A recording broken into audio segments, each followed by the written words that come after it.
म्हणजे स्पर्धा परीक्षा is part of life, it is not heart of life. जीवनाचा एक भाग येतो. त्याच्या पलीकडे आयुष्य आहे. ते दर आलं की तुम्हाला विचारतात डी-वाय-एस-पीची वर्दी कधी घालणार आहेस? पी-एस-आयची वर्दी कधी घालणार आहेस? तसं म्हणणारे लोक असणार आहेत. त्यांना ते क्लिअर करायचं की अनिश्चित आहे या क्षेत्रात. खुदा ने यह वादा नहीं किया है आसमान हमेशा साफ रहेगा. खुदा ने यह भी वादा नहीं किया है कि आसमान में हमेशा घने बादल छाएंगे. असंही होऊ शकतो, नापसंही. हं. माझ्या मित्रांसोबत संबंध ताणले गेले. माझी एखादी गर्लफ्रेंड असेल, मुलीचा बॉयफ्रेंड असेल, त्याच्या संग संबंध ताणले गेले हं. आणि म्हणून त्याला आत्महत्या करावं वाटते. जगण्यात रस नाही वाटत. हं. म्हणजे अपयशापेक्षा हे नातेसंबंधामध्ये झालेला जो घोळ आहे, तो जास्त कारणीभूत आहे आत्महत्यांना. दुनिया जिसे कहते हैं जादू का खिलौना है. मिल जाए सो मिट्टी है, ना मिले वो सोना है. नेमकं नव्यानंच तयारीला लागले. आज तलाठ्याचा फॉर्म भरणार, उद्या कंबाईनचा फॉर्म भरणार, परवा बँकिंगचा फॉर्म भरणार, नंतर राज्यसेवेचा फॉर्म भरणार, यूपीएससीचा फॉर्म भरणार. हे सगळं फॉर्म भरताना तो कशातच पक्का नाहीये. फाउंडेशनच क्लिअर नाहीये. लिपिकापासून तर गट ब गट क ची पदं सुद्धा महत्वाची पदं आहेत. त्यांचाही जनतेशी थेट संबंध येतो. त्यांच्यामधली इंटिग्रिटी, त्यांच्यातली सचोटी, प्रामाणिकपणा हा सुद्धा गरजेचा आहे. ते रुजण्यासाठी हे बदल झाले पाहिजे. नमस्कार मंडळी, आपल्या सर्वांच्या आपल्या हक्काच्या चॅनलमध्ये स्वागत आहे अनटॅप बाय गौरवमध्ये. मित्रांनो, स्पर्धा परीक्षा आणि विद्यार्थी यांचा खूप घनिष्ठ संबंध असतो. तरुणाईंना 10वी-12वी नंतर किंवा ग्रॅज्युएशन नंतर लगेच स्पर्धा परीक्षांकडे वळतात. ॲक्च्युली हे स्पर्धा परीक्षा नेमकी कशी द्यायची असते, त्याची मेथड काय असते, आत्महत्या आणि स्पर्धा परीक्षेचा काय संबंध आहे, तसंच पालक आणि एक विद्यार्थी यांच्यामधला सुद्धा संबंध आज आपण ह्या पॉडकास्टमध्ये चर्चा करणार आहोत. तर आज आपल्या इथे या विषयावर चर्चा करण्यासाठी धनंजय आकाश सर आलेले आहेत. तर सुरू करूयात आपल्या हक्काचं पॉडकास्ट अनटॅप बाय गौरव. नमस्कार सर, तुमचं मनापासून खूप खूप स्वागत आमच्या ह्या मराठमोळ्या पॉडकास्टमध्ये. विषय एमपीएससी यूपीएससीचा विषय, जो तुमच्या जवळचा विषय. पण हे चालू करण्याच्या पहिले मला तुम्हाला काही पर्सनल लाईफच्या बाबतीमध्ये काही गोष्टी विचारायच्या आहे, की तुम्ही एक प्रशासकीय अधिकारी होता आणि ती नोकरी सोडून तुम्ही मार्गदर्शनाकडे गेलात. तर असं काय घडलं त्या याच्यामध्ये, की तुम्हाला हे डिसिजन घ्यावं लागलं? मुळात मी ज्यावेळेस माझं 10वी झालं, 12th झालं सायन्समधनं, तर मी 12वी झाल्या केमिस्ट्री विषय शिकवायला सुरुवात केली होती आणि 10thला सायन्स हे शिकवायला सुरुवात केली. माझं बी-एस-सी फर्स्ट इयर सुरू असताना मी बी-एस-सी फर्स्ट इयरच्या मुलांना केमिस्ट्री शिकवायला सुरुवात केली. आणि शिकवण्याची एक इंटरेस्ट मला यायला लागला होता. मला त्या फील्डमध्ये मजा यायला लागली होती. मीनव्हाईल मला असं लक्षात आलं, की कोचिंगमध्ये थोडीशी इन्सिक्युरिटी वाटली मला. आणि मग घरची इच्छा, माझ्या नातेवाईकांची इच्छा आणि माझे काही मित्र मला भेटले, जे प्रशासकीय क्षेत्राशी निगडीत होते. तयारी करत होते ते. त्यातले काही लोक सिलेक्ट झाले होते. मग मी त्यांच्याकडून बघितलं, की आणि त्यांच्यासोबत राहताना मला लक्षात यायचं, की आपणही करू शकतो हे. मी एक 1.5 ते 2 वर्ष तयारी केली आणि सुदैवानं आणि मेहनतीनं माझं सेल टॅक्स इन्स्पेक्टर म्हणून सिलेक्शन झालं सुद्धा. म्हणजे हा योगायोग होता. पण ज्यावेळेस मी सेल टॅक्स इन्स्पेक्टरची नोकरी जॉइन केली, अराजपत्रित गट ब चं पद एमपीसी मार्फत भरलं जातं. ग्रुप बी म्हणू आपण त्याला, क्लास 2 सोप्या भाषेत. तर त्या पदावर काम करत असताना असं जाणवलं, की काही कायद्याच्या चौकटीमध्ये राहूनच काम करावं लागतं. काही बंधनं असतात. आणि तर आपण म्हणूयात, मला जनरली माझा स्वभाव, माझा पिंड असा आहे, की मला बॉसिंग नाही आवडत. माझ्यावर कुणी बॉसिंग केलंय, मला कुणीतरी नियंत्रण ठेवलंय. ते माझ्या स्वभावाचा भाग नव्हता. आणि प्रशासनात काम करताना तर हा आपल्या आयुष्याचा पार्ट अँड पार्सल असतो, की कोणीतरी बॉस कायमस्वरूपी असणारच. बरोबर आहे. आणि त्याच्या अगोदर मी कोचिंग क्लास सेक्टरमध्ये होतो, त्यावेळेस मला जाणवायचं माझा कोणी बॉस नव्हता. मला एक स्वातंत्र्य होतं, मला जे काम करायचं त्या कामामध्ये आणि मला जास्त इंटरेस्ट होता त्याच्यामध्ये. मग मी असं ठरवलं, वर्षभर मी सेल टॅक्स इन्स्पेक्टरची नोकरी केली आणि मग असं ठरवलं, की चला आपण आपल्या मूळ प्रवाहाकडे जाऊयात, मूळ आपल्या व्यवसायाकडे जाऊयात. मग मी ही नोकरी सोडून एमपीसीचा मी बरेच वर्ष एक विद्यार्थी म्हणून अभ्यासही केला होता आणि मार्गदर्शनाचं मी अगोदरही काम केलं होतं अकॅडमी सुरू करण्यापूर्वी. त्यामुळे परत मी इकडे आलो. अच्छा. असा जनरल तो प्रवास. खरं. बाकी विक्री कर निरीक्षक, सेल टॅक्स इन्स्पेक्टरच्या पदामध्ये किंवा शासकीय नोकरीमध्ये कुठली काही अडचण नाही. प्रत्येक पद आपल्या आपल्या जागेवर चांगलं पद आहे. प्रत्येक पदामध्ये एक लोकांना सेवा देण्याची निश्चितपणे एक संधी आहे. ओके. म्हणजे तुम्ही ती सेवा ह्या मार्फत करता आहे असं म्हणायला काही हरकत नाही. एक्झॅक्टली. खरंच, खरंच. दुसरा प्रश्न माझा असा होता, आपण डायरेक्ट विषयाला हात घालू, की स्पर्धा परीक्षा जे आहे आजकाल जे म्हणजे 12वी पास झालं किंवा ग्रॅज्युएशन झालं, सर्रास यूथ जे तरुण-तरुणी असतात, ते म्हणतात, की आम्ही स्पर्धा परीक्षांची तयारी करतोय, आम्ही कॉम्पिटिटिव्ह एक्झामची तयारी करतोय. तर मला हे तुमच्याकडून जाणून घ्यायचंय बेसिकली हे जे क्लासेस असतात याच्यासाठी, तर मार्गदर्शन असतात का शिकवणी असतात? आता मूळ मुद्दा हा आहे, की शिकवणी या शब्दाचा अर्थ हे सिलेबस आहे. हं, आणि सिलेबसमध्ये टॉप टू बॉटम सगळ्या संकल्पना समजून सांगणे, हं, महत्त्वाचे मुद्दे त्यांना नोट डाउन करून देणे, नोट्स प्रोव्हाईड करणे, हं, हा शिकवणीचा मेन रोल असतो. त्यांच्या हं, टेस्ट करून घेणे, सराव परीक्षा करून घेणे त्यांच्याकडनं, हं, सराव करून घेणे. हं, आणि दुसरा एक रोल असतो कोचिंगमध्ये, तो म्हणजे बियॉन्ड दॅट त्याला ह्या प्रवासामध्ये एक असा उमेदवार त्याच्यामधनं तयार करणे, की जो जीवनातली आव्हानं पेलवू शकेल, प्रशासनातली आव्हानं पेलवू शकेल आणि ज्या दिवशी त्यानं स्पर्धा परीक्षेच्या तयारीला सुरुवात केली, तिथपासून तर अधिकारी होईपर्यंतचा जो प्रवास आहे, हा रोलर कोस्टर सारखा प्रवास. अप अँड डाउन्स खूप सारे. कधी प्री पास होतो, मेन्स पास होतो, इंटरव्ह्यूला गळतो, कधी प्रीच नापास होतो. 2 वर्ष, कधी-कधी 1 वर्ष जातं, 2 जातात, 3 जातात, कधी-कधी 4-5 वर्ष निघून जाऊ शकतात याच्यामध्ये. मग इथं मेन मुद्दा आहे, की शिकवणी आणि मार्गदर्शन. हं. मार्गदर्शन म्हणजे मला मेंटॉरिंग अपेक्षित आहे. हो.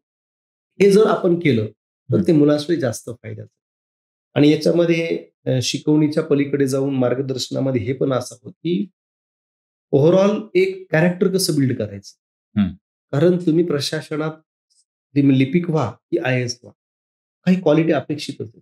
हं, त्याच्यामध्ये त्याच्या बिहेवियरमध्ये इलॅस्टिसिटी, लवचिकता असणे, लोकांची प्रश्न समजून घेण्याची कला असणे, कनिष्ठ असतात, वरिष्ठ असतात, त्यांना हाताळण्याची कला असणे. प्रत्येकाचे वेगळे स्वभाव असतात. जनता आपल्याकडे येते. जनतेला एम्पथीनं, हं. समानुभूतीनं समजून घेणे, त्यांच्या विश्वात जाऊन समजून घेणे. त्याच्या व्हॅल्यूज आहेत, त्याच्यामध्ये रुजल्या पाहिजेत. आणि म्हणून त्या अर्थानं मार्गदर्शनाची भूमिका आवश्यक आहे. आणि मला असं वाटतं, की त्या मार्गदर्शक असेल किंवा ते मार्गदर्शन असेल, तो शिक्षक असेल, तो कोच असेल, तो डायरेक्टर असेल, त्याच्यामध्ये पण एक असं व्यक्तिमत्व असणं अपेक्षित आहे, की जे त्या विद्यार्थ्यामध्ये पाझरेल. संत कबीरजी म्हणतात ना, "गुरु गोविंद दोऊ खडे, काके लागू पाय. बलिहारी गुरु आपणे दियो गोविंद बताय." ज्यावेळेस ईश्वर आणि गुरु हे 2 व्यक्ती त्या भक्तासमोर उभे असतात. हं, त्यावेळेस साक्षात ईश्वरही अगोदर म्हणतो, की "तू माझं दर्शन अगोदर घेऊ नकोस, तुझ्या गुरुचं दर्शन अगोदर घे, कारण त्यानंच तुला माझ्यापर्यंत यायचा मार्ग दाखवला." हं. असा तो गुरु मार्गदर्शक असतो, मला वाटतं. जो विद्यार्थी स्पर्धा परीक्षांचे क्लासेस लावायला इच्छुक आहे, त्यांनी पूर्वतयारी काय केली पाहिजे? पहिली गोष्ट तर एखादा विद्यार्थी ज्यावेळेस स्पर्धा परीक्षा क्षेत्रात येतो, हं, सगळ्यात महत्त्वाचा मुद्दा आहे, त्याला इंटरेस्ट आहे का त्याच्यावर लादलं चाललंय. हं, कधी-कधी उमेदवार तयारी करत असताना हं, कुठलातरी एखादा मोटिव्हेशनल व्हिडिओ बघून, एखाद्या पास झालेल्या उमेदवाराचं कुठलं तरी भाषण ऐकून तो स्पर्धा परीक्षेकडे वळतो. ॲक्चुअली हे अपेक्षित नाही. Are you really interested? पहिला प्रश्न. दुसरी गोष्ट काही बेसिक कॅलिबर तुझ्याकडे आहे का? बेसिक फंडे क्लिअर आहेत का तुझे? दुसरा प्रश्न. तिसरा महत्त्वाचा मुद्दा, तुझ्याकडे प्लॅन बी सुद्धा घेऊन येतो. माझं हं, त्या प्रत्येक विद्यार्थ्याला सांगणं असतं, की यदाकदाचित तू 2 किंवा 3 वर्षानंतर जर पास नाही झाला, तर तू पूर्वतयारी म्हणूनच तुझ्याकडे प्लॅन बी घेऊन ये. तो खुदा ने यह वादा नहीं किया है, ये आसमान हमेशा साफ रहे. खुदा ने यह भी वादा नहीं किया है, की आसमान में हमेशा घने बादल छाएंगे. असंही होऊ शकतो, नापासही होऊ शकतो. म्हणून प्लॅन बी घेऊन येणे. आणखी एक महत्त्वाची गोष्ट, 2 वर्ष लागतील किंवा 3 वर्ष लागतील. जेवढा काळ लागेल ना, एक अमाउंट डोक्यात असणं, की मी पुढे पहिल्या वर्षी माझा पैसा कुठून मॅनेज करणार आहे. दुसऱ्या वर्षी माझे मी पैसे कुठून मॅनेज करणार आहे. तिसरं वर्ष जर आलं, तर मी पैसे कुठून मॅनेज करणार आहे.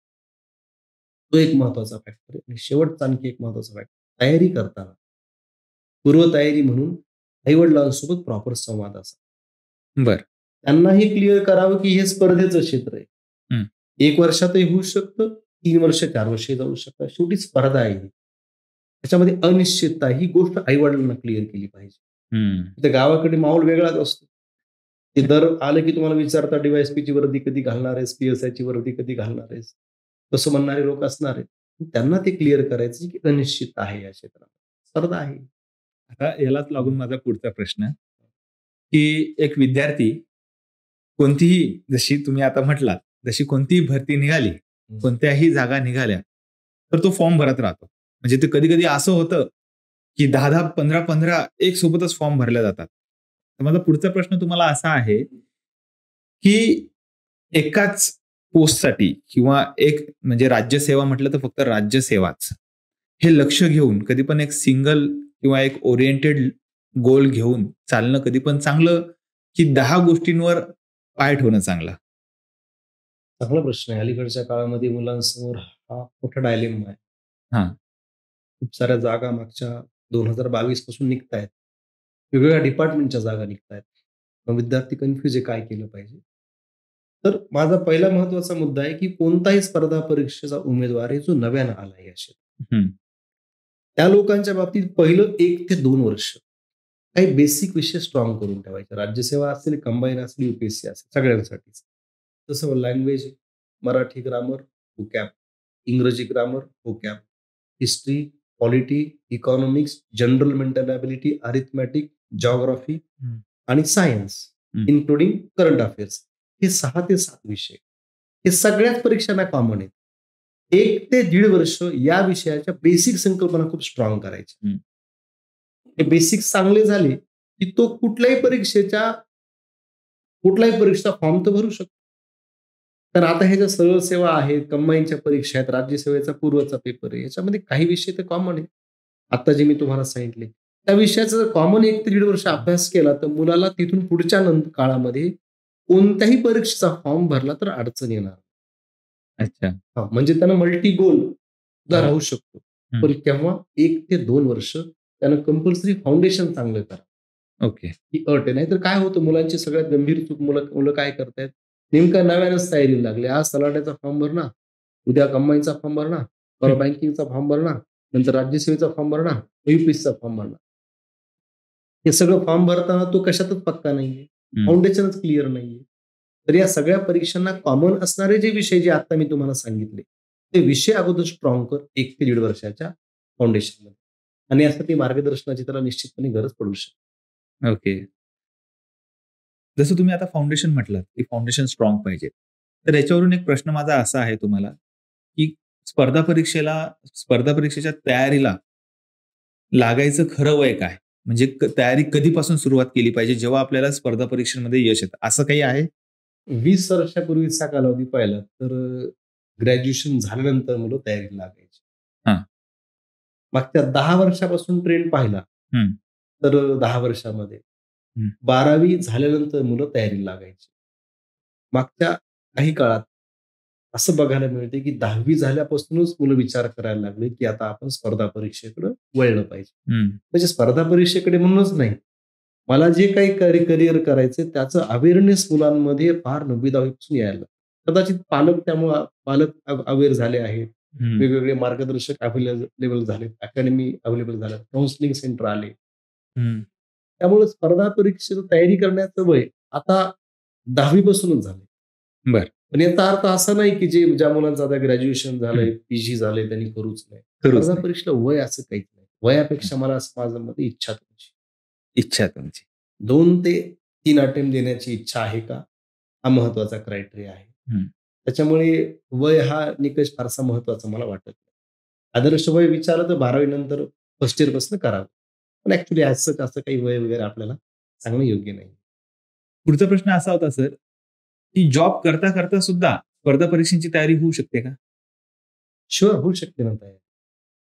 म्हणजे आता स्पर्धा परीक्षेत पास होणाऱ्या मुलांमध्ये एक मोठा टक्का असाही की जॉब करत सिलेक्शन झाले आहे. काही डॉक्टर प्रोफेशनचे आहेत, काही मेडिकल प्रोफेशनचे आहेत, काही मॅनेजमेंट फील्डमधले आहेत, अकाउंटन्सी फील्डमधले आहेत. प्रोफेशनल लोकं होतात ना पास. तर त्यात महत्त्वाचा मुद्दा हा असतो, की 1 वर्ष हं. तयारीचं हे इंटेन्सिव्ह तयारीचं असतं. म्हणजे इंटेन्सिव्ह म्हणजे? इंटेन्सिव्ह या शब्दाचा असा अर्थ आहे, की वाहून घेतलेलं म्हणू आपण. बरं. म्हणजे त्याच्यामध्ये रोजची 7 ते 8 तासाची बैठक मी अपेक्षित करतो. बरं. म्हणजे समजा तुम्ही जॉबही करत असाल, तर तुम्ही morning session job, evening session, फुल सेशन दुपारी 2 नंतर वगैरे हे पूर्ण स्पर्धा परीक्षेला वाहिलेलं असलं पाहिजे. हं, पहिलं 1 वर्ष. कारण त्या सगळ्या विषयांची पकड यायला, हं, बेसिक संकल्पना समजायला, आयोगाच्या प्रश्नपत्रिकांचं विश्लेषण समजून घेणं, सिलेबसचे सगळे महत्त्वाचे कोर एरिया समजून घेणं, त्याच्यात मास्टरी आणणं, 1 वर्ष मोकळं निघून जातं. ते झाल्यानंतर तुम्ही मेजॉरिटी वेळ जॉबला आणि बाकीचा वेळ अभ्यासाला देऊ शकता. 4-5 तासाची बैठक जरी तुमची झाली, तरी पण तुम्ही ती पोस्ट काढू शकता. तुम्ही स्पर्धा परीक्षेत पास होऊ शकता. याच्यात एक महत्त्वाचा क्लॉज तो म्हणजे बेसिक किती क्लिअर आहेत यावरती अवलंबून आहे. तर बरं. काही मुलं जॉब करत स्पर्धा परीक्षा पास पण होऊन जातात. कारण त्यांचं 12वी पर्यंत बेसिक फंडे खूप क्लिअर असतात. हं, त्याच्यामुळे तुमचं जर बेसिक क्लिअर असेल, तर तुम्ही लवकर पास व्हायला त्याचा खूप फायदा होतो आणि जॉब करत निश्चितपणे तुम्ही तयारी करू शकता. अलीकडे सॅटर्डे, संडे ऑफिसरला सुट्टी असते. तो वेळ जादा हं. अभ्यासाला देणं आणि याचबरोबर अ, ज्यावेळेस तुमची आयोगाची परीक्षा असते, एम-पी-एस-सी आयोगाची परीक्षा असते, तुम्ही जिथं काम करता, तिथं बॉसला आवर्जून हे सांगून ठेवायचं, की मला परीक्षेच्या अगोदरचा 1 महिना सुट्टी द्या किंवा हं, अर्धवेळ मला संधी द्या.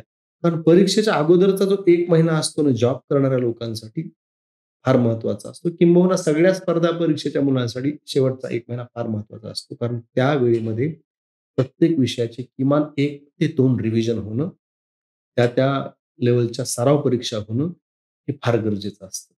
व्यवसाय करत असाल, जॉब करत असाल, तर परीक्षेच्या अगोदरचा 1 महिना क्रिटिकल असतो. त्याला फुल वेळ दिला पाहिजे. खरंच आहे. आणि सर आता तुम्ही जे एक टर्म तुम्ही उच्चारली, ते म्हणजे तुमचं बेसिक क्लिअर पाहिजे.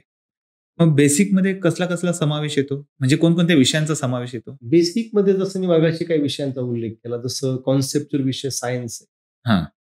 जिओग्राफी आहे, हं, इकॉनॉमिक्स आहे, हं, पॉलिटी आहे, जनरल मेंटल एबिलिटी आहे. हं, हे जे 4 ते 5 विषय आहेत, त्याचे फंडामेंटल कॉन्सेप्ट क्लिअर होणं गरजेचं आहे. हं, जसं स्टेट बोर्डाचे आणि एन-सी-आर-टीचे 7 स्टँडर्ड, 8 स्टँडर्ड, 9 स्टँडर्ड, 10 स्टँडर्ड आणि काही पुस्तकं 11वी-12वीची. हं. ही केली ना, तर बेसिक संकल्पना क्लिअर होतील त्या विषयाच्या. आता सर असा काही कानमंत्र आहे का, की तुम्ही अशा पद्धतीने जर अभ्यास केला, तर काही कालावधीमध्ये म्हणजे ते वर्ष पण असू शकतो, 2 वर्ष पण असू शकतो. म्हणजे अशी कोणती पद्धत आहे का अभ्यासाची याच्यामध्ये, जी तुम्ही जर अंगीकृत केली, त्याच्यामध्ये डेडिकेशन जर तुम्ही दाखवलं, समर्पण दाखवलं, नक्कीच तुम्हाला यश येईल असं? मेथोडॉलॉजीमध्ये मी 3 ते 4 महत्त्वाच्या गोष्टींचा उल्लेख करेन. मेथडमध्ये पहिला महत्त्वाचा मुद्दा आहे, are you clear about your goal? हं. कंटिन्यू गोल स्विच नाही करायचं. जसं की उदाहरणार्थ जसं मगाशी आपण बोललो, की आता पी-एस-आय केलं 6 हां, महिन्यानंतर मग बँकिंगकडे वळाला, मग स्टाफ सिलेक्शन केला. हां. असं नको व्हायला. हं, मेथडमध्ये पहिला मुद्दा आहे, की गोल क्लिअर करायचं. दुसरा महत्त्वाचा मुद्दा हा आहे, की सिलेबस समजून घेणे. हं, सिलेबस कंटिन्यू डोळ्यासमोर असणे. तिसरा मुद्दा टॉपिक वाईज नोट्स बनवताना त्या टॉपिकवर आयोगानं काय-काय प्रश्न मागच्या 5 ते 6 वर्षात विचारलेले आहेत. त्याला आपण प्रिव्हियस इयर क्वेशन पेपरचं एनालिसिस हं, आणि हे करत असताना 7 ते 8 तासाची रोजची बैठक. हं, व्हॅल्यू ॲडिशन करत म्हणजे आपल्या नोट्सला परीक्षेच्या वेगवेगळ्या बदलत जाणाऱ्या स्वरूपानुसार अपडेट करणं. हं, हे जर केलं आणि सोबत एक प्रॉपर मार्गदर्शनाची जोड आपण जर दिली, तर ही मेथड मला वाटतं जास्त फायद्याची ठरते. हं, आठवड्यातला 1 दिवस या मेथडमध्ये महत्त्वाचा हा आहे, की 1 दिवस कंपल्सरी संडेचा रिव्हिजनला ठेवायचा. मुलं काय करतात, अभ्यास नुसतं वाचन म्हणजे अभ्यास मानतात. असं हं, नाहीये. वाचलेलं मला कळालंय का? हं, आणि मला आठवतं का? हं. यासाठी काहीतरी फीडबॅक सिस्टम पाहिजे. मग बरोबर आहे. त्यासाठी वीकली टेस्ट असू शकते. तर ग्रुप डिस्कशन असू शकतं. हं, त्याच्यामध्ये काउंटर क्वेशनिंग ज्याला म्हणतो आपण एकमेकांना प्रश्न विचारणे. हं, मला आठवतं का नाही चेक करणे. संडे त्यासाठी राखून ठेवायचा. हं, आणि संध्याकाळी झोपताना सुद्धा 1 तास मी दिवसभरात ज्या महत्त्वाच्या संकल्पना बघितल्यात, शिकल्यात, वाचल्यात, संध्याकाळी 1 तास मला आठवतात का? समजल्यात का? हे जर चेक करण्याचं फीडबॅक सिस्टम आपण लावलं, हं, तर ती बेस्ट मेथड ठरते, असं मला हं. वाटतं. आणि कालावधी? कालावधी जो आहे स्पर्धा परीक्षेच्या तयारीचा कालावधी आता मागच्या काळात लॉकडाऊनमुळे मुलांना 5-5, 6-6 वर्षही लागली. पण बरं. माझं असं म्हणणं आहे, की 2 ते 3 अटेम्प्ट हं. मध्ये मुलगा पास होऊ शकतो. अगदी राज्यसेवेची पण पोस्ट काढू शकतो, डेप्युटी कलेक्टरची, पोलिस सब इन्स्पेक्टरची पण पोस्ट काढू शकतो. 2 ते 3 सीरियस अटेम्प्ट जर दिले तर. स्पर्धा परीक्षा आणि आत्महत्या. याच्यामध्ये म्हणजे आजच्या याला खूप वाढ होताना दिसते. स्पर्धा परीक्षेमध्ये यश आलं नाही म्हणून मी आत्महत्या केली. किंवा माझा हा अटेम्प्ट क्लिअर झाला नाही. हा माझा शेवटचा अटेम्प्ट आहे. आता माझं आयुष्य संपलं. म्हणजे थोडक्यात काय की संयम दिसत नाही. ह्यावर काय बोलाल तुम्ही? काय टिप्पणी असेल तुमची? सायकॉलॉजीमध्ये एक ग्रेट सायकॉलॉजिस्ट होऊन गेला सिग्मंड फ्राइड. हं. सिग्मंड फ्राइडला अभ्यासाशिवाय सायकॉलॉजीमध्ये पुढे जाता येत नाही. त्याची एक थिअरी आहे, हं. जीवन आणि मृत्यूला धरून. तो म्हणतो की माणसाच्या जीवनात 2 प्रेरणा उपजत असतात. म्हणजे माणूस जन्माला आला की त्या असतात. या अर्थाने त्या उपजत असतात. तसं जगण्याची प्रेरणा आणि मरण्याची प्रेरणा. जसं एखाद्या माणसाला जगावं वाटतं, तसं मरावं सुद्धा असं वाटतं. सिग्मंड फ्राइड म्हणतो. ज्या माणसाच्या जीवनात जगण्यासाठी अनुकूल परिस्थिती आली त्याला जगत राहावं. बरं. ज्या व्यक्तीच्या जीवनामध्ये मरण्यासाठी अनुकूल परिस्थिती आली त्याला मरावं. इतकं ते उपजत आहे. जगण्या इच्छाची, मरण्याची प्रेरणा. आता ज्याला जगायचंय, हं. आत्महत्या करायची नाही, ज्याला जगायचंय, त्यांना जगण्यासाठी अनुकूल घटक कोणते आहेत माझ्यासाठी? ते शोधत राहणं. जसं उदाहरणार्थ मी म्हणतो, की मी तर माझ्या प्रत्येक बॅचमध्ये असं जनरल अशा सेशन्समध्ये पण मुलांना बोलत राहतो मी, की तुमच्या लाईफमध्ये मेडिटेशन आणि व्यायाम या 2 गोष्टीला आवर्जून महत्त्व द्या. व्यायामामुळे आणि मेडिटेशनमुळे जे हॅपीनेस हार्मोन्स असतात, हं. डोपामाइन, सेरोटोनिन हं. यासारखे जे हार्मोन्स आहेत, हे हार्मोन्स सिक्रीट व्हायला मदत होतात. तुम्हाला कुठल्या पण परिस्थितीत आनंदाची भावना तशीच तरल राहते, जिवंत राहते. हं. आणि त्याचबरोबर आणखी एक महत्त्वाची गोष्ट आहे, की आपल्याला एक स्वभाव असतो आपल्या रोजच्या जीवनामध्ये, की समाधानच मानत नाही कशात. एक सुंदर शेर आहे. दुनिया जिसे कहते हैं जादू का खिलौना है. मिल जाए सो मिट्टी है, ना मिले वो सोना है. म्हणजे आपल्या जीवनात बऱ्याच काही अशा गोष्टी असतात, की ज्या मिळाल्या त्याची किंमत नसते. मातीसारखं मानतो. आणि जे मिळत नाही त्याला सोनं म्हणत बसतो. एक मानसशास्त्रज्ञ ब्रेंटानो नाव आहे त्याचं. हं. तो म्हणतो, की माणसाच्या जीवनात माणसाचं नेहमी लक्ष तिथं जातं जे त्याच्याकडे नाहीये. जे त्याच्याकडे आहे, त्याच्याकडे लक्ष जात नाही. ह्युमन कॉन्शियसनेस अशा प्रकारे डिझाइन झालंय, की माझ्याकडे काय नाही तेच बघत राहतो. ज्या गोष्टी आहेत त्याही बघितल्या पाहिजेत. तर कुठेतरी स्पर्धा परीक्षेची तयारी करत असताना आपल्या जीवनाला थोडंसं व्यापक अंगानं बघणं. म्हणजे स्पर्धा परीक्षा is part of life, it is not heart of life. जीवनाचा एक भाग येतो. त्याच्या पलीकडे आयुष्य आहे. स्पर्धा परीक्षेत पास नाही झालेली मुलं खूप मोठ्या यशाचे शिखरं गाठलीत. ते मी मागे त्या प्रेमाचा चहा बघत होतो. ते हं. प्रेमाचा चहा नावाचा चहा आला. महाराष्ट्रभर त्यांच्या फ्रँचायझी आहेत. तर मी असं ऐकलंय, की प्रेमाचा चहा जो ओनर आहे, तो पण स्पर्धा परीक्षा करायचा. मला माहीत नाही खात्रीनं काय करायची. परंतु स्पर्धा परीक्षेत यश नाही मिळालं, परंतु त्यानं इतकं मोठं व्यवसायात यश मिळवलं. स्पर्धा परीक्षेची अनेक उदाहरणं आहेत, की ज्यांनी स्पर्धा परीक्षेत पास नाही झाले, त्यांनी त्यांच्या आयुष्यात भन्नाट यश मिळवलं. स्पर्धा परीक्षा जीवनाचा भाग आहे. आणखी एक महत्त्वाचा मला सांगावं वाटतं त्या ठिकाणी, की आदर्शवाद आणि वास्तववाद म्हणजे या गोष्टीमध्ये बॅलन्स साधता आलं पाहिजे. हं. उदाहरणार्थ मला खूप उंच शिखर गाठायचं. हं.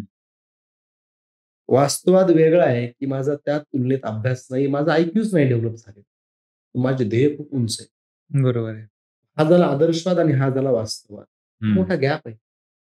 हं. संत कबीरजी म्हणतात, "चलती चक्की देख के दिया कबीरा रोए, तो पाटण के बीच में साबूत बचा न कोय." म्हणजे एक आदर्शवाद इकडं आहे आणि वास्तववाद इथं आहे. मॅचच होईना. मग इथनं मुलांमध्ये डिप्रेशन यायला लागतं, तणाव यायला लागतो. मग काय करा? तुमचा वास्तवात उंच करा आणि प्रयत्नांची उंची वाढवा, गुणवत्तेची उंची वाढवा. आणि गोल इतकंही उंच ठेवू नका, हं. ज्याच्यामुळे ते दडपण यायला लागले. खरंच. पुढे गोल सुद्धा आपल्या क्षमतेनुसार ठेवले गेले पाहिजे. नंतर हळू वाढवत न्या. हं. खूप अतिमहत्वाकांक्षा जर ठेवल्या विद्यार्थ्यांनी, त्याचा त्यांना खूप ताण येतो. आणि आणखी एक मला या ठिकाणी सांगावं वाटतं, की आत्महत्या आहे ना, या अपयशापेक्षा नातेसंबंधामुळे जास्त येते. हं. असं माझं मत. म्हणजे उदाहरणार्थ मी नापास झालो म्हणून मी आत्महत्या करत नाही. हं. मी आत्महत्या झाल्यामुळं मी मी नापास झाल्यामुळे माझे आई-वडिलांसंग संबंध ताणले गेले. हं. माझ्या मित्रांसोबत संबंध ताणले गेले. माझी एखादी गर्लफ्रेंड असेल, मुलीचा बॉयफ्रेंड असेल, त्याच्या संग संबंध ताणले गेले. हं. आणि म्हणून त्याला आत्महत्या करावी वाटते. जगण्यात रस नाही वाटत. हं. म्हणजे अपयशापेक्षा हे नातेसंबंधामध्ये झालेला जो घोळ आहे, तो जास्त कारणीभूत आहे आत्महत्यांना. अच्छा. म्हणून विद्यार्थ्यांनी आपले आई-वडील, मित्र-मैत्रिणी, जर तुम्ही रिलेशनमध्ये असाल तर गर्लफ्रेंड, बॉयफ्रेंड असेल, यांच्यासोबतचं जे नातं आहे ते फेअर राहिलं पाहिजे. यश, अपयश एका बाजूला, आपले नातेसंबंध एका बाजूला. म्हणजे तुमच्याकडे जर 4 चांगल्या मित्रांचा जर समूह असेल, हं, निम्म्या रात्री तुम्हाला अडचण आली, दुःख वाटलं, त्याच्या खांद्यावर डोकं ठेवून रडण्याची पात्रता असणारे मित्र. हं. तुम्ही खूप पर्सनल गोष्टी शेअर करू शकाल. असे काही मित्र जीवनात आहेत का? हा फार महत्वाचा मुद्दा आहे. असे मित्र जर असतील आपल्या लाईफमध्ये, की ज्या आपल्या खूप पर्सनलमधल्या पर्सनल गोष्टी आपण शेअर करू शकतो. तर तो व्यक्ती आत्महत्या करणारच. म्हणून चांगले मित्र-मैत्रीण ठेवणं, आणि त्यांच्यासंग शेअरिंग करणं. हं. आणि हे करत असताना तुमचा जो ड्रेनेज आहे निचरा होण्यासाठी. कारण मी अलीकडे पाहतोय, की स्पर्धा परीक्षेत म्हणून नाही, स्पिरिच्युअल क्षेत्रामध्ये काम करणारे सुद्धा अनेक लोक त्यांनी सुसाईड केल्याच्या बातम्या मी पेपरमध्ये वाचतो. ज्यांनी स्पिरिच्युअल क्षेत्रामध्ये काम केले. हं. किंवा मी असे लोक पाहतो, की जे मोटिव्हेशनल गुरु आहेत, पण ते डिप्रेशनचा शिकार आहे. असंही मला बघायला मिळतं. तर याचं सिंपल मला असं वाटतं, की आपण थोडंसं अध्यात्माशी जोडलं जाणं, निसर्गाशी जोडलं जाणं, चांगली नातेसंबंध या गोष्टी मेंटेन केल्या तर आत्महत्येची गरज नाही पडणार. आता हे झालं विद्यार्थ्यांच्या साइडने. बरोबर. आता हेच तुम्हाला जर एक तुमचा थॉट, एक विचार पालकांना द्यायचा असेल, हं. तर तुम्ही काय द्याल? खूप चांगला प्रश्न आहे मला तर पालकांसोबत स्वतंत्र संवाद होऊ शकतो इतका मोठा टॉपिक आहे तो. हं, परंतु बेसिकली काय होतं, हं, बऱ्याचदा असं होतं, हं, ज्यावेळेस पालकाने एखादं स्वप्न पाहिलेलं असतं. हं. कधी-कधी त्यांच्या स्वतः पण पूर्ण झालेलं नसतं. ते घडतं बरोबर आहे. अनेकदा. हं. आणि मग ते स्वप्न माझ्या मुलानं पूर्ण करावं. म्हणजे एक प्रकारे प्रोजेक्ट लादलं जाणं असं होतं बऱ्याचदा. बरं. आणि मग मुलांना त्या रेसमध्ये पळवलं जातं. हं, हे करून दाखव, आपल्या खानदानाची प्रतिष्ठा आहे. हे केलंस तर खूप भलं होईल. हे केलं तर आपलं नाव बरकरार राहील. हं, हे केलं तेवढा पैसा आहे. कर, बघ त्यानं काय केलंय, त्यानं काय केलंय. असं अपेक्षांचं ओझं मुलांवर टाकलं जातं. हं, आणि दुसरी गोष्ट त्या मुलांचा एरिया ऑफ इंटरेस्ट न बघता त्याला त्या क्षेत्रात ढकललं जातं. हं, तर माझं असं मत आहे, पालक आणि विद्यार्थी फार महत्वाचा रॅपो बिल्ड होणं गरजेचं आहे. हं, मुलाचा जेन्युइन इंटरेस्ट काय आहे? ते बघणं. आपले स्वप्न त्याच्यावर न लादणं. त्याच्या इंटरेस्टला सपोर्ट करणं. त्या इंटरेस्टला तो करिअरमध्ये कन्व्हर्ट करू शकतो. सपोर्ट करणं. खलील जिब्रान नावाचा एक फिलॉसॉफर आहे. तो म्हणतो मुलं जी असतात ना, ती मुलं पालकांची संपत्ती नसतात. मुलं पालक फक्त मुलांना या विश्वात आणण्याचा जरिया आहेत, माध्यम आहे. पालकांची मुलं संपत्ती नसतात. हं, पालक फार-फार तर काय करू शकतात, वयाच्या एका टप्प्यावर त्याला कुंपण देणं, सुरक्षा देणं. हं. नंतर ते झाड वाढलं, की तुझं तुला घडायचंय बाबा. ही जर पालकाचा नजरिया असेल, तर पालक आणि मुलं यांच्यात संवाद चांगला राहील आणि मुलं मग व्यसनाकडे, सुसाईडकडे वळणार. कुटुंब टिकून राहतील याच्यात. खरंच सर. अ, पालकांनी सुद्धा मुलाला समजून घेणं खूप गरजेचं आहे. आता सर थोडा प्रश्न मला तुमचं एक मत जाणून घ्यायचंय, की जर तुम्हाला एक संधी दिली, एक नियम म्हणा किंवा एक अट म्हणा किंवा कोणताही एखादी विषय म्हणा, ओके.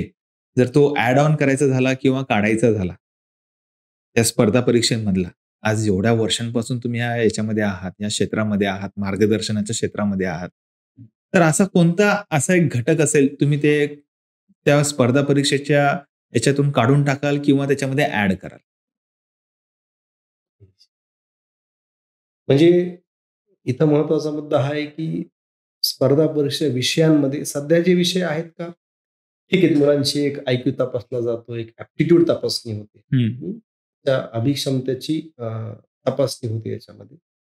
त्याचे फंडामेंटल क्लिअर आहेत का? तो सदसद्विवेक बुद्धीने निर्णय घेऊ शकतो का? हे तपासण्यासाठी आयोगाचा पॅटर्न खूप चांगला आहे. काही अडचण नाही. पण इथे एक महत्वाचं आहे, की एखादा उमेदवार ज्यावेळेस प्रशासकीय अधिकारी होतो, मग तो लिपिक होईल किंवा मग आय-ए-एस होईल. या रेंजमध्ये कोणताही अधिकारी जर झाला, तर ज्यावेळेस डॉक्टर बाबासाहेब आंबेडकरांनी घटना लिहिली आणि घटनेमध्ये प्रशासकीय पदांची रचना केली. डॉक्टर बाबासाहेब आंबेडकरांचा हेतू काय होता? किंवा घटनाकारांचा हेतू काय होता? प्रशासकीय चौकट जी आहे, हा देश संस्कृतीनं वैविध्यानं भरलेला देश आहे. आणि या देशामध्ये ती संस्कृती टिकून राहण्यासाठी, ते वैविध्य टिकून राहण्यासाठी ती प्रशासनाची पोलादी चौकट निर्माण केली गेली होती घटनेमध्ये. आणि प्रशासकीय अधिकाऱ्यानं त्या भारतीय संस्कृतीचा सन्मान राखत, वैविध्याचा सन्मान राखत काम करणं अपेक्षित आहे. त्याचबरोबर इथं महत्त्वाचा मुद्दा हा पण आहे, की लोकांच्या समस्या सोडवण्यासाठी प्रशासकीय अधिकाऱ्यानं काम केलं पाहिजे. आज महाराष्ट्रामध्ये, देशामध्ये खूप सारे प्रशासकीय अधिकारी खूप चांगलं काम करतात. परंतु प्रशासकीय अधिकाऱ्यांनी ही पण गोष्ट लक्षात ठेवली पाहिजे किंवा मला वाटतं सिलेबसमध्ये तो मुद्दा ॲड केला पाहिजे, की व्हॅल्यू एज्युकेशन. म्हणजे विद्यार्थ्यांना एक प्रशासकीय अधिकाऱ्यामध्ये नीतिमत्ता रुजवण्यासाठी हं, अभ्यासक्रमात नक्की ॲड झालं पाहिजे, बदल झाले पाहिजेत. अलीकडे राज्यसेवेनं यू-पी-एससीचा सिलेबस कॉपी केला. हं, त्याच्यामध्ये एक पेपर आहे इथिक्स नावाचा. हं, नीतिशास्त्र म्हटलं तरी चालेल रफली त्या विषयाला. हं, तर इथिक्स या विषयामध्ये निश्चितपणे तो प्रयत्न झाला आहे, हं, की ज्याच्यामध्ये मुलांमध्ये सचोटी आहे का? हं. इंटिग्रिटी म्हणतो आपण. नैतिकता आहे किंवा एम्पॅथी आहे का? म्हणजे एखादा नागरिक त्या अधिकाऱ्याकडे आलाय आणि त्याच्या खूप अडचणी आहेत आणि एखादा अधिकारी त्याला हरास करत असेल, अपेक्षित नाहीये. तो नागरिक असेल, तो अनेक समस्या घेऊन आला आहे. त्याच्या अडचणी घेऊन आलाय. त्याला तुम्ही देवासारखे आहात किंवा हा अधिकारी माझा प्रश्न सोडवेल.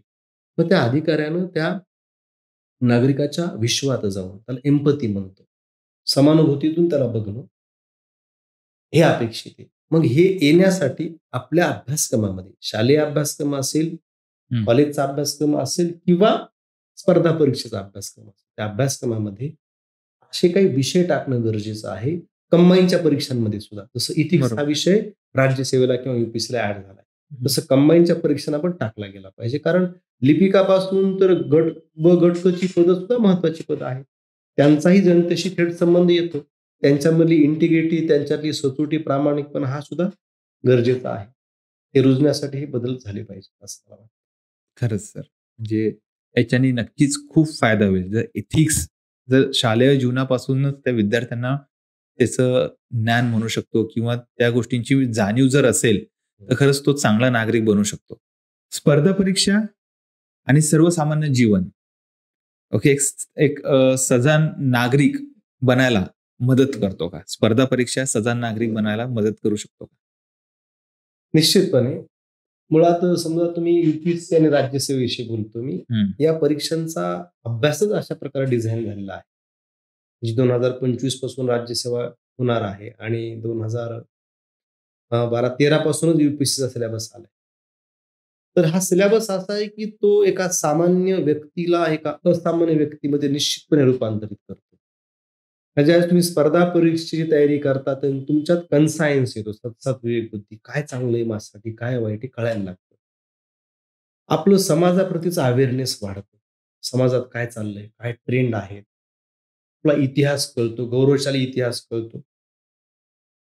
आणि त्याचबरोबर जी डिसिजन मेकिंग एबिलिटी आहे, निर्णय घेण्याची पात्रता, ती पण हं, त्या उमेदवाराला डेव्हलप व्हायला लागते.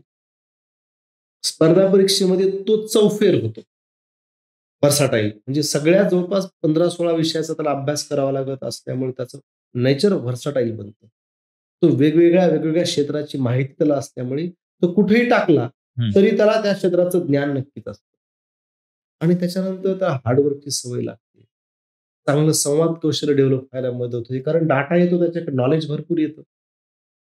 आणि त्याच्यामुळे तो इतर कुठल्या पण सामान्य व्यक्तीपेक्षा त्याच्यामध्ये तो चार्म यायला लागतो, नॉलेजचा चार्म. हं, आणि जो एका नागरिकामध्ये, एका व्यावसायिकामध्ये, एका व्यक्तीमध्ये असणं गरजेचं आहे. तर ही जी एक खूप छान व्यक्ती घडण्याची प्रोसेस आहे स्पर्धा परीक्षेची, की तुम्ही स्पर्धा परीक्षेत पास पण नाही झाले, तर तुमच्या वैयक्तिक जीवनामध्ये तुम्हाला ती खूप कामी येते. म्हणजे मी तर बऱ्याचदा असं सांगतो, की मी माझ्या मुलांनाही म्हणतो, माझा मुलगा आज 19 वर्षाचा आहे. 8 वर्षाचा आहे. मी त्यालाही म्हणत असतो, की तुम्ही स्पर्धा परीक्षेत पास व्हा अथवा नका होऊ. हं. 1 किंवा 2 अटेम्प्ट सिन्सिअरली यू-पी-एस-सीचे किंवा राज्यसेवेचे दे. कारण तू जी अभ्यास करशील ना, त्याच्यातून तुझ्या व्यक्तिमत्त्वाला एक वेगळा चारिझमा, एक वेगळा ग्लो येईल पर्सनॅलिटीला. हं. तर निश्चितपणे स्पर्धा परीक्षेचा अभ्यास भलेही तुम्ही स्पर्धा परीक्षा पास नाही झाले, वैयक्तिक जीवनात स्पर्धा परीक्षेचा अभ्यास खूप कामी येतो, असं माझं मत पण आहे आणि माझा अनुभव पण आहे. खरंच सर, हाच अनुभव आजच्या पॉडकास्टमधून आम्हाला जो मिळाला, खरंच हे मोलाचं मार्गदर्शन आम्हाला तुम्ही दिलं त्याबद्दल मी माझ्या टीमकडून तुमचं खूप खूप आभार मानतो. एवढा वेळात वेळ काढून तुम्ही आमच्याकडे आमच्या या छोट्याशा पॉडकास्टमध्ये आलात. खरंच आम्ही खूप भाग्यवान आहोत, की हे असं मार्गदर्शन आम्हाला मिळतंय. Thank you sir. Thank thank you you so very much. Much. Thank you.